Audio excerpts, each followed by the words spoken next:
multiplication of new crises. As new crises multiply, old crises seem never to die. Afghanistan is there, Somalia is there, Democratic Republic of Congo is there.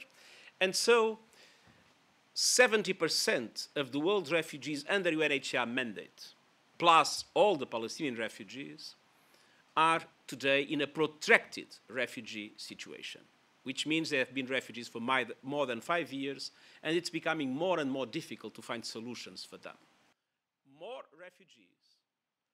We witness, namely in the industrialized world, a debate in public opinions that sometimes tend to restrict asylum policies, and some of those policies tend to close borders and try to keep refugees as much as possible being unable to reach the territory.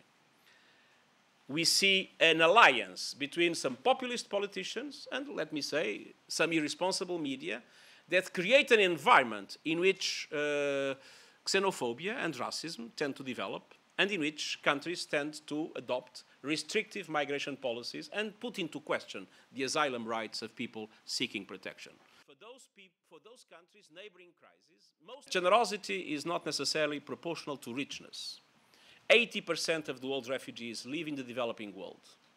And it is very important to express solidarity, not only to the refugees, but to the host countries. Pakistan has 1.7 million Afghan refugees. Iran has 1 million refugees from Afghanistan. In Kenya, we have more than 600,000 refugees. And we need a new deal in burden sharing, able to provide to these countries the kind of solidarity that is absolutely required for them to be able to cope with this challenge.